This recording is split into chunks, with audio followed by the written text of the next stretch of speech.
Për më shumë se një shekull, në të gjitha trevat shqiptare, ka qarkulluar një këngë e dhimbshme, një vajtim i shndruar në baladë popullore. Kënga e Rexhës. Ajo këndoi në oda, në dasma, në kuvende burrash e deri në radiot e para shqiptare. Çdo varg dukej sikur bante brenda të vërtetën e një tragjedie të madhe, por edhe një mister të errët. Për dekada të tëra, besoi se djaloshi i ri, Rexha, kishte humbur jetën nga një shkelm i rastishëm i një kali në natën e dasmës së tij. Ishte një histori e përshpëritur në përbreza, por si shumë rrëfenja popullore, ajo kishte më shumë se një faqe. Në prapasken të kësaj këngë, shihej një histori e vërtetë. Një ngjarje që rrëfyesit e moçëm i kishin mbartur që nënat e fshatit e kishin vajtuar në heshtje dhe që rapsodët e brezinëve e kishin ruajtur si një plagë të pambyllur. Historia nisi rreth 140 vjet më parë, në fshatin Stubull, afër Medvegjes, një vend i vogël malor, ku jeta ishte e thjeshtë dhe ku zakon, nderi dhe familja ishin ligj i pashkruar i çdo njeri. Në këtë fshat u lind Rexha, një djalë i bukur, i zgjuar dhe i dashur nga të gjithë. Por fati i tij mori kthesën e parë tragjike që në moshën 2 vjeçare. Babai i Rexhës ndroi jetë pa pritjes. Nëna e tij mbeti e ve, e re në moshë dhe me një foshnjë në krah. Sipas traditave të asaj kohe, për të mos e lënë djalin jetim, ajo pranoi të martohej me kunatën, vllain e burrit të ndjer. Kjo ishte një praktikë e zakonshme për të ruajtur pasurinë familjare brenda trungut, por edhe për të siguruar që fëmia të rritej me një figurë aktësore. Xhaxha i Rexhës, i cili tashmë bëhej edhe burri i nënës së tij, e rriti djalin me kujdes. Ai e mori në mbrojtje, i mësoi punët e shtëpisë, e çoi në ara, e mori me vete në stan, dhe i rrëfente tregime të motit. Për syrin e jashtëm, ata dukeshin si baba e mirë, por në heshtje, në brendësi, po zhvillohej një ndjenjë që nuk e shihte askush. Një frikë që filloi e vogël dhe u rit si bar i keq me kalimin e viteve. Rexha u riti mençur dhe punëtor. Ai ishte një nga ndjenjtë më të respektuar në rrethim. Të gjithë flisnin mirë për të. Fshatarët thoshin se ai kishte dorë të mbar dhe zemër të bardhë. Ishte i fortë, i urtë dhe i dashur. Burrat e pëlqenin për karakter, gratë e përgëzonin për sjellje, ndërsa vajzat e vështronin fshehurazi kur ai kalonte në fshat. Ndërkaq, xhaxha i tij, i cili në fillim e kishte rritur me kujdes, nisi të ndryshoj. Sa më shumë rritej Rexha, aq më e madhe bëhej frika e tij. Pse? Sepse pasuria që dikur i përkiste babait të Rexhës, tani ishte në duart e xhaxhait. Ai e dinte se kur Rexha të martohej, sipas zakonit dhe të drejtës së trashëgimisë, gjysmë e pasurisë do t'i takonte djalit të ri.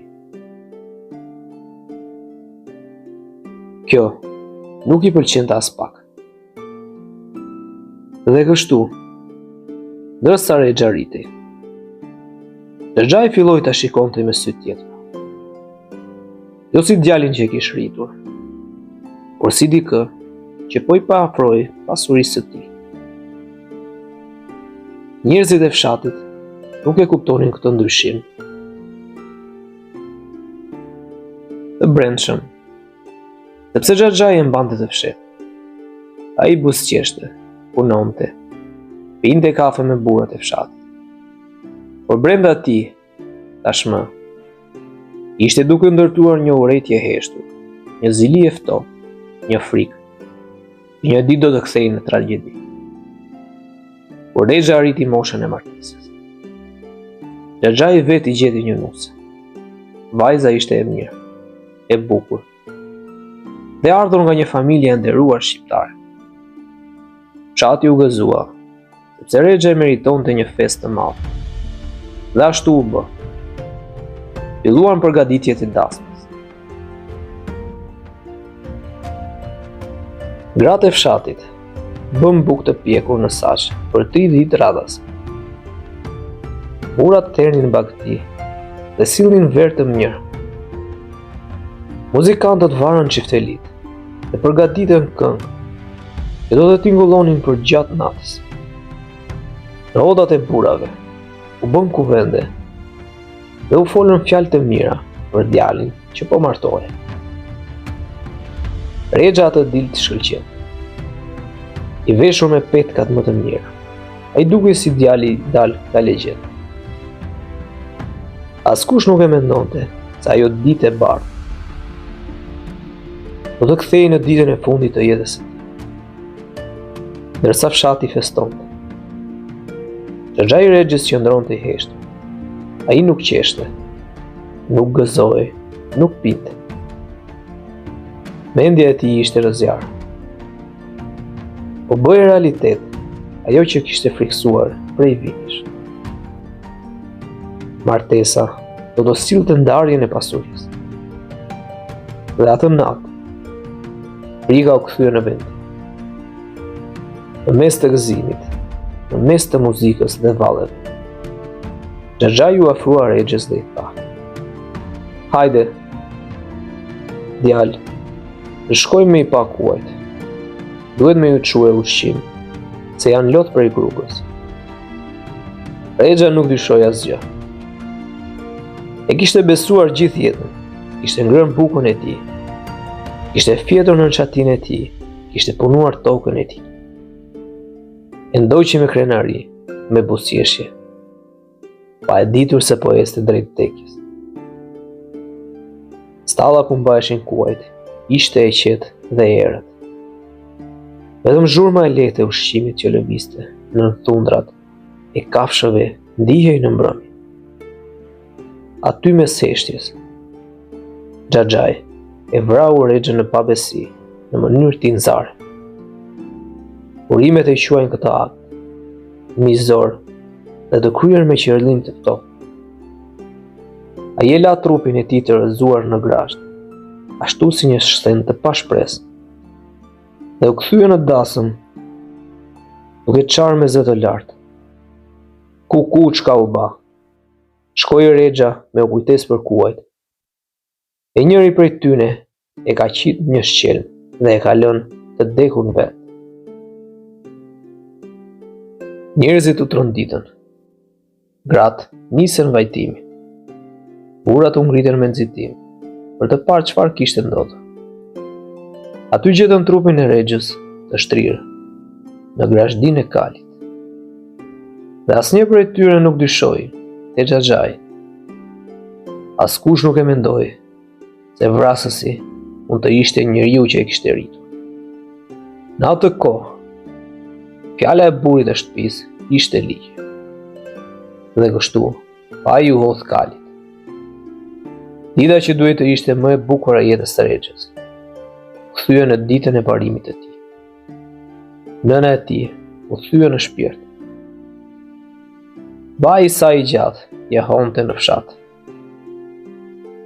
Ajo humbi burrin kur ishte e re, dhe tani humbet edhe të birin në natën e dasmës së tij.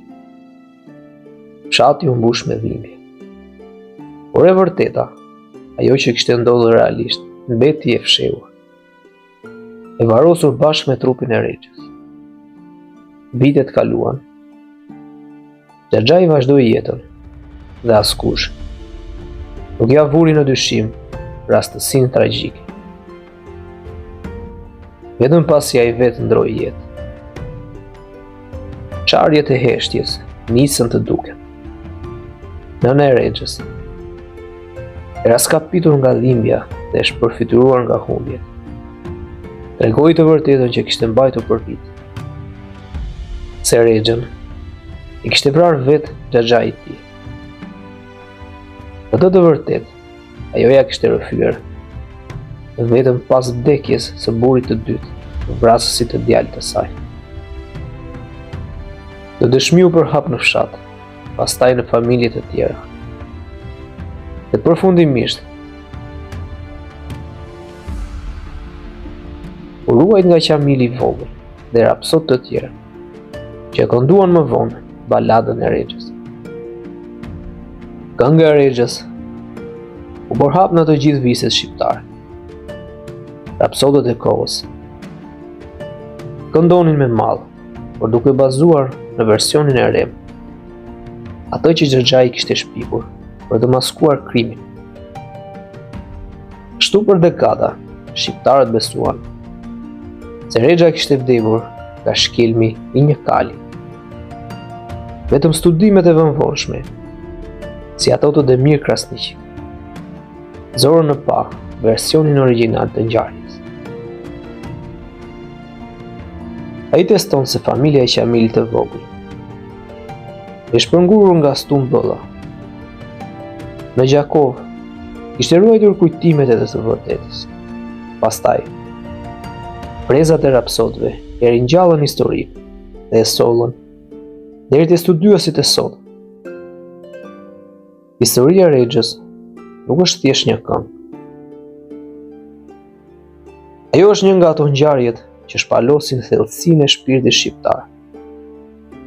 Aty përzihen zakoni i vjetër i martesës me kunatin, frika e humbjes së pasurisë, ndjenja e nderit dhe forca e tragjedive familjare që kanë goditur kohën.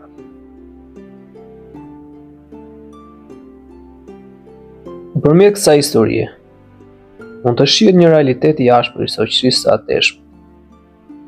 Pasuria ishte më e rëndësishme se jeta. Emri i familjes ishte më i rëndë se e vërteta. Burrat vendosnin dhe të tjerët heshtin. Rexha u bë viktime e kësaj strukture, i zhytur në një tradhti që vinte nga gjaku i tij. Dhe kjo e vërtet mbeti i fshehur për dekada të tëra. Sot, kur kënga Çohu Rexh këndohet në odat shqiptare, ajo mban brenda një dhimbje që nuk shuhet. Aty ndihet ritmi i hapave të një djaloshi, që si u dha mundësia të jetojë, të dashurojë, të bëjë një familje. Ndihet zëri një nëne që humbi gjithçka, dhe që vetëm me pleqëri zbuloi të vërtetë. Ndihet hija e xhaxhait, që nga zilia dhe frika e pasurisë vrau djalin që vetë rrit. Por mbi të gjitha, ndihet edhe fati një shoqërie që shpesh ka fshehur të vërtetat e saj pas legjenda. Historia e Rexhës është një kujtesë se e vërteta, sado e fshehur, një ditë del në dritë. Asnjë gënjeshtër, asnjë maskim, asnjë trillim nuk mund ta mbajë përgjithmonë të varrosur realitetin. Sot brezat e rinj që kërkojnë të dinë kush është Rexha nuk dëgjojnë më vetëm versionin folklorik. Ata dëgjojnë të vërtetën historike. Atë që rapsodët dhe studiuesit zorën në dritë. Rexhën nuk e vrau kali, e vrau xhaxhai i tij nga zilia për pasuri. Dhe pikërisht për këtë arsye, historia e Rexhës mbetet një nga tragjeditë më prekse të folklorit shqiptar. Një histori që gjeneratat duhet ta njohin, jo vetëm për dhimbjen që mbar, por edhe për mësimet që sjell.